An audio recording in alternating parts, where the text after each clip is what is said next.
Welcome to the new RVN television show, What the Why? Conversations with all types of leaders from all different walks of life about what they do, why they do it, and how they figured out what it is they're meant to do. We are so excited you are joining us for our first episode. Maybe you're looking for something different in your life. Maybe you're considering a career or a life change. Do you feel stuck and want to know how to get unstuck? Maybe you found us by accident. By the way, there are very few accidents in life, so you were meant to find us. Whatever led you here, this is the show for you. And our first guest ever is Lisa Hilleren. She's CEO of Lisa Hilleren, LLC. Lisa is one of the most amazing people I've ever met, and I really don't say that lightly, contrary to what some people might say. In addition to her amazing personal journey and substantial experience in corporate training and development, Lisa is an accomplished writing and published author of a genre that she describes as transformational fiction. Lisa's personal journey of self-discovery began 20 years ago. We'll just leave it at 20 years. Okay, thanks. It was then when she learned the power of emotional intelligence, something that she has since taught to countless others in professional training roles. Lisa is passionate about sharing the knowledge and tools that help women and others to discover and embrace their authentic selves, and she has served as a transformational coach and mentor to numerous people, including to me, during some of the darkest times that I've experienced in my life, and some of the happiest too. Everyone has a story, and Lisa has no exception. She's been on quite the journey, one leg of which is approaching its end when she will complete her master's degree and add several more initials behind her name. So, without further ado, I'd like to welcome Lisa Hilleren to our show. I'm excited to be here today. Yes, and thank you so much for taking time for this enlightening conversation. It's my pleasure. All right, so let's jump right into the questions. You've had the journey. Yes. What did you start out wanting to be when you grew up? I have no clue. I did not start out wanting to be anything. I grew up, I did not have a vision, I did not have a dream. I kind of knew I needed a job, got a full-time job. I fell into because I could type with a QWERTY keyboard. And ultimately what I found was that I loved training. I loved helping people, whether it was teaching them systems, teaching them products, teaching them how to do their job so they felt comfortable with it. So I knew I'd found my niche in helping people. From there, my life has taken several iterations, and what I ultimately found, and I know we'll talk about this a little more in depth, is that I want to help people on their journey of self-actualization because it was transformative for me. Once I learned emotional intelligence, I put it into practice, social styles, predictive index, any of those types of things. My whole life went leap years ahead in my career and everything. So I started out having no clue, kind of fell into what my passion was, but defined it along the way. All right. And what three things do you feel contributed most to how you got to where you are today? Again, I would say number one, emotional intelligence and understanding myself, becoming self-aware and self-managed. And part of becoming self-aware was realizing I had to understand what my worth was and believe in my worth in order to progress in life and really go after my passion and feel I was deserving of being successful in my passion. Okay. So emotional intelligence did that. Okay. Can you explain a little bit more for our audience? Okay. About what emotional intelligence is? Sure. Emotional intelligence is a 4-quadrant process. And in the first quadrant, it's called self-awareness. And this is where you really dig deep and do the inner work for yourself of saying, what are my strengths? What are my challenges? Notice I don't call them flaws. I call them challenges. and looking at it, what are my belief systems? What are my cultural beliefs? It takes looking and being willing to go through the uncomfortable piece of saying, what makes me me? And coming to the point of accepting that. Accepting yourself as a whole, saying, this, I'm worthy, regardless of if I have challenges, because if we all strove for perfection all the time, none of us would ever make it. So it was huge to have that. Also, another big thing was discovering the victim or victor complex and understanding that if someone does not bring that to your attention, pretty much by your 15th birthday, you have decided which you're going to be subconsciously, and you live with that the rest of your life. Just to explain, a victim is one that sees obstacles as stumbling blocks. A victor sees them as stepping stones. So I literally had to shift from more of a victim mindset to a victor mindset. From there, the next step is, okay, how do I manage my behaviors? In the words of Popeye, I am who I am, but I can choose to behave different ways. And one of the things I chose to do was respond, don't react. And that was a huge thing for me. After that, you go on to how do you be aware of people around you? How are you and I different? How are you and I alike? How do our skills complement each other? And then ultimately, how do I manage socially? How do I persuade without authority? Those type of things. So those are the 4 quadrants of it. Okay. And you've definitely faced a lot of different challenges Yes. in your life. You mentioned that it's a choice. Where did you find the courage to make those choices? I think when sometimes the chips are down and you're at that precipice of change. Initially it was I have to make a decision. Do I stand and live by my character? Or do I fold and be a coward? And I made those choices. Later on, it became a proactive choice of saying, hey, I could make my life better by choosing to do this before I'm forced to a point of choice. And deciding ultimately what were my short-term and my long-term goals, and by my choosing, I could drive myself to them. Wow. So let's talk about how you got to where you are today. Okay. Because you have your company. You decided to go back to school. You've been in a variety of different roles at a variety of different levels. And you made some interesting choices that are very consistent with what you've been sharing with us. So could you fill us in a little bit more about how you found your way to getting ready to finish your master's degree? That was interesting. I went my whole life thinking I did not even need a bachelor's degree.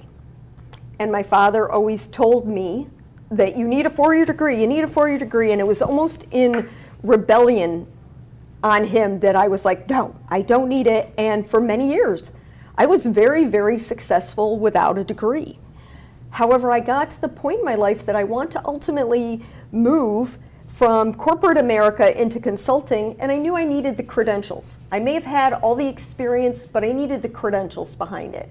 So I went back in my early 50s and looked into different colleges, and with a lot of support from my friends, went back, got my bachelor's at 55, and will be getting my master's at 59. So proof positive, at any age, you can go back and achieve things. Happy dance. Happy dance. Happy dance. And you're going to this graduation. Oh yes, I'm going to walk the stage for this one. Yeah, which is awesome.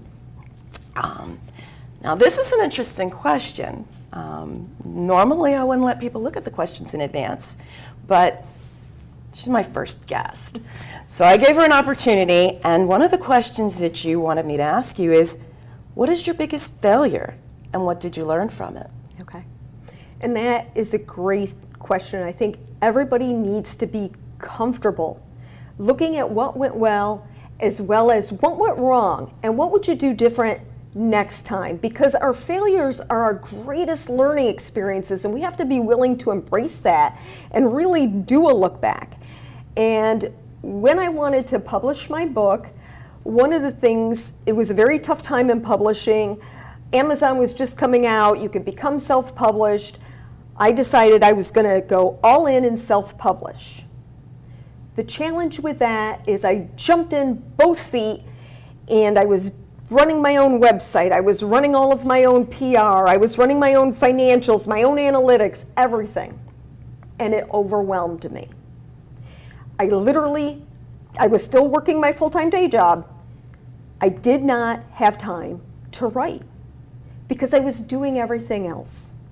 So what I learned, and I still want to write, but what I learned was I probably will do more with blogging or short form writing, do it to supplement my business of consulting when I step back from corporate America, but also I'm going to wade into consulting. I'm not going to try to do it all at once. As I said, leap in the net will appear. I found out you kind of get tangled up in the net. So this time I'm going to work with people that can help me. I'm going to, give opportunities for work for other people and pay them for their strengths so that I can use the time for my strengths. Which is great, because you're such a talented writer. Thank you. I got to read the book in advance. I own a copy of the book. This is a copy of the book. We talked about transformational fiction, which you've written other books, but this is really the perfect segue from who you are, standing in authenticity about being all about transformation, and then putting a fictional twist on it. Yes. So can you talk a little bit about how this book came to life? Sure. I always find as a trainer, one of the big things they train us or teach you as a trainer is that storytelling is so powerful. And people will pay attention to storytelling in a way that they won't pay attention when you're trying to teach them from a textbook. So what I did was I imbued my love of fiction writing with my how do I help people. And what I did was I have elements of emotional intelligence in here. You see this character go from not being self-aware to becoming self-aware to becoming self-managed. And the big thing about her self-awareness is realizing she does not have to live by the social constructs that are put upon women, particularly. Mm-hmm. And so she casts those off. That's why she's casting off her fig leaf here. And she's going to live with more emotional intelligence. So instead of love compelling somebody to change, or in a moment discovering your conscience and changing, this is about a person discovering her self-awareness and her worth and saying, I don't have to believe what I was told I had to believe. I can live the way I choose to live. Awesome. And be authentic. Awesome. And we're going to take a quick break, and then we're going to come back with more with Lisa Hilleren.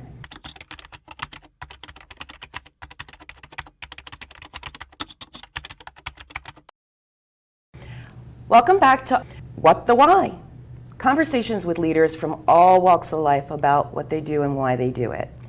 And right now we're speaking with my guest, Lisa Hilleren, CEO of Lisa Hilleren LLC. And she was just telling us about her journey and how she wrote a book. It's part of a genre that she has labeled transformational fiction. The book is called Reconstructing Eve. And you were just explaining to us about how by reading this book, we actually go on a journey with the character of transformation. Is there could you elaborate a little bit more on that as I trip over my words? It's okay. Standing in my authenticity, yes. Tripping over my words. Yes. Okay. So, I really had a lot of fun with this character, with Eve, especially around the concept of taking beliefs that are imprinted on us when we are young, whether it's cultural, religious, and I'm not saying cast off our religions, but questioning our beliefs, because how many of us ever step back and really look at our belief systems, or really look at maybe when you were a kid, someone told you, hey, you're dumb, or you're something, and you believed it. This is all about stepping back and realizing I have to know my worth. I get to decide my self-worth.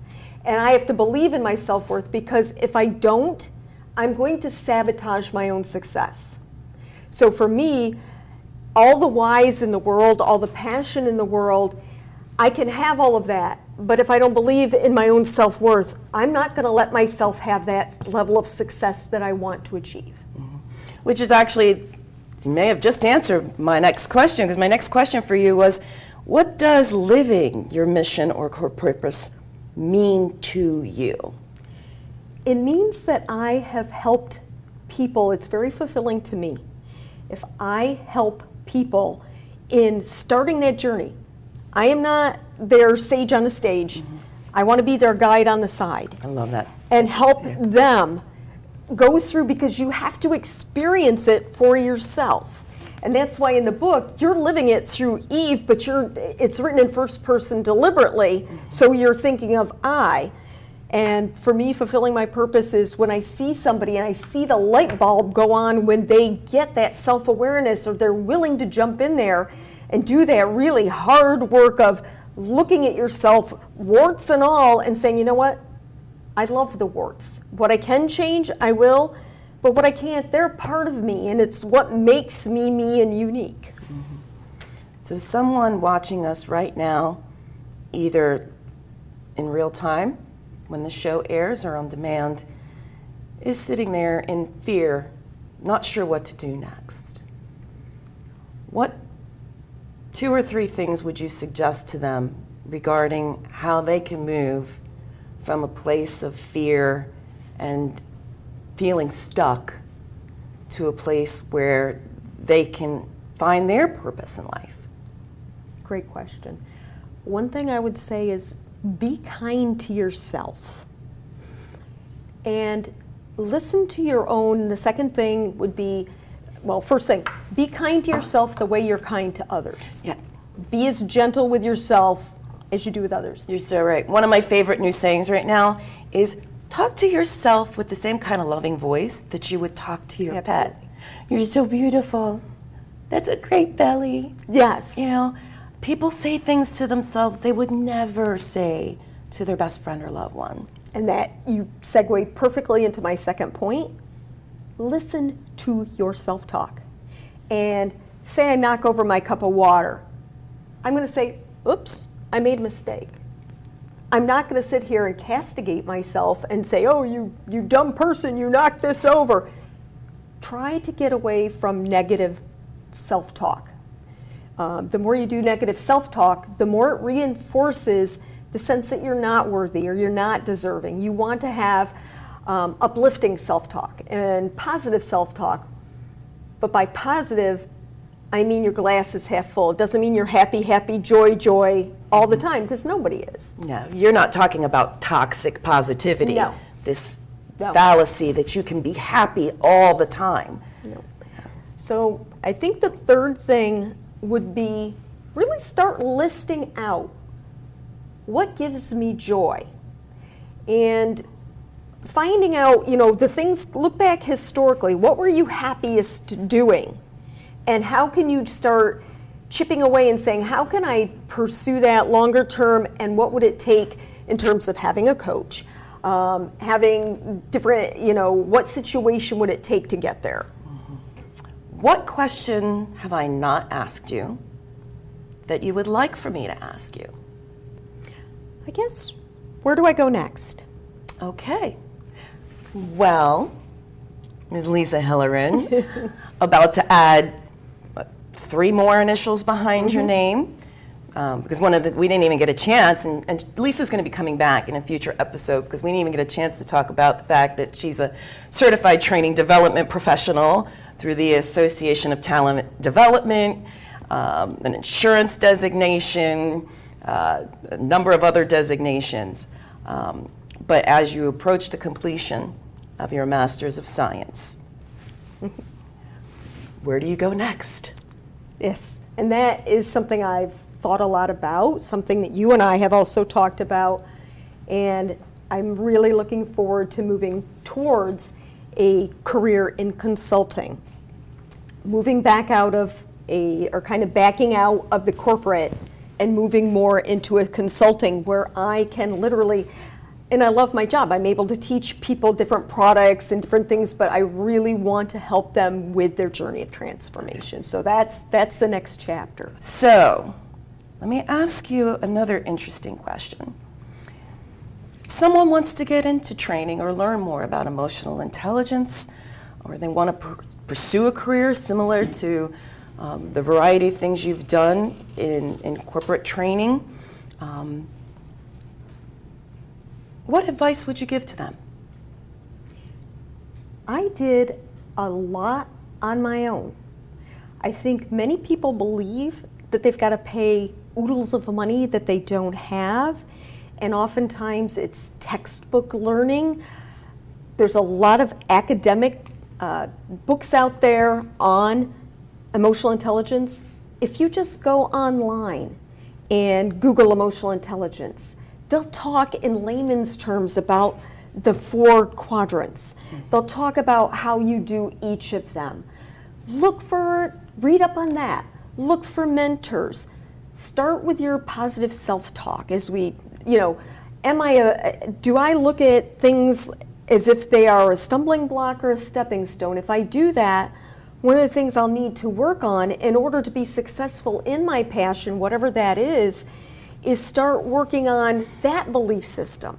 Working on the belief system that I don't have to be perfect. I used to put on my board, strive to be great, not perfect. And that was so, there's many things you can do on your own, and you can always enlist the support of someone that's a trusted friend, a partner, a coach, to help you, remind you when you're slipping up and say, wow, that sounds kind of negative, Lisa. How could you rephrase that? Or how could you do that to help you? Because it's behavioral change. And there are 4 steps to behavioral change. Yeah.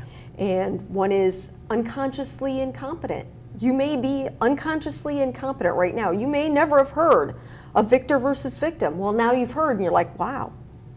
So the next step is to become consciously incompetent. So now you're like, now I know I'm this. How do I move to the next step? And that is through practice and reminders and just training yourself over and over again to be consciously competent. And ultimately, you become unconsciously competent. So think of a baby. When a baby's born, baby has no clue it can't tie its shoes. It's just staring out into It's just a baby. It's just a baby. Hi, I'm here, feed me. Yes. So a little older, the baby may see mom or dad, family member tying its shoes, and it realizes I can't tie my own shoes. Baby becomes a toddler. Parent teaches them over and over how to tie the shoe. The baby gets down, but they got to loop. And make the little bunny. Yes, make the bunny. And that's when they're consciously competent. And ultimately, they're out running and playing. They notice their shoelaces untied. They reach down without thinking, they're talking, and run. And those are the 4 stages. And we have to do that the same way. So if you're seeing the victor-victim, today we talked about it. We made people aware of it. So now you may be aware you're consciously incompetent, and your next step is, how do I train myself to become competent? And admittedly, one of the phrases that I got from you early on was, I don't have to be the best. I'm just trying to be the best me. Correct. So thank you so much for this enlightening conversation. And as I mentioned, Lisa is going to be joining us again in the future episodes.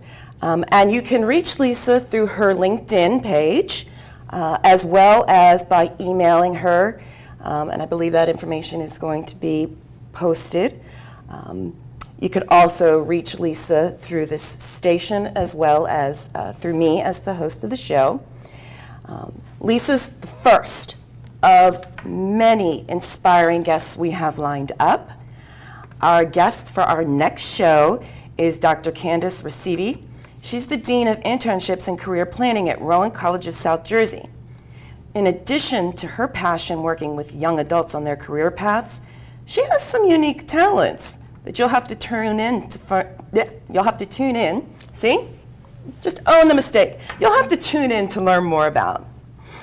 What the Why airs on Tuesdays and Thursdays at 1 p.m., on Mondays at 3:30 p.m., and will also be available on demand. Whether you're looking to make a change in your life career, big or small, please join us again for more inspirational and informative conversations with people who wanted to make changes, overcame their fears and obstacles to find their core purpose and live it.